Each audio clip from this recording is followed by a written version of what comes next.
யூகேல நம்ம பக்கத்துல வந்த உடனே நம்மள இந்தியன்ஸ்ன்னு கண்டுபிடிச்சுருவாங்க.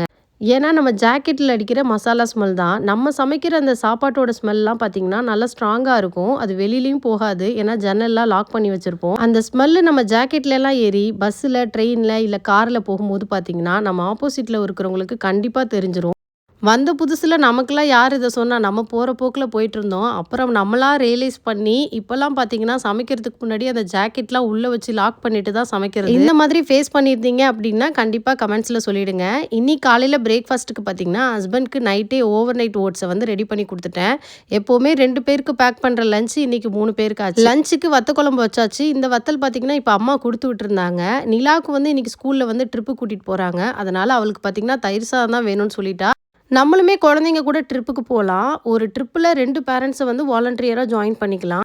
இன்னைக்கு அவங்க போறது பார்த்தீங்கன்னா, பிரிட்டிஷ் மியூசியம் தான். இதுக்கு ஆல்ரெடி நாங்க ஃபேமிலியா போயிருக்கோம். யூகேல இருக்கிற மியூசியத்தில அந்த பிரிட்டிஷ் மியூசியம் ரொம்ப நல்லாருக்கும். அதுக்கு என்ட்ரிலாம் பார்த்தீங்கன்னா ஃப்ரீ தான். இவனுமே நானு ட்ரிப்புக்கு போணும் அப்படின்னு சொல்லிட்டு இருந்தான். ஆனா ரிசப்ஷன்ல இருக்கிறவங்கள கூட்டிட்டு போமாட்டாங்க. இவங்களுக்கு ஸ்கூலுக்கே பார்த்தீங்கன்னா 2, 3 அனிமல்ஸ கூட்டிட்டு வருவாங்க. அதுக்கு நம்ம தனியா பே பண்ற மாரி இருக்கும். நெக்ஸ்ட் ஒரு வீடியோல பார்க்கலாம். பாய்.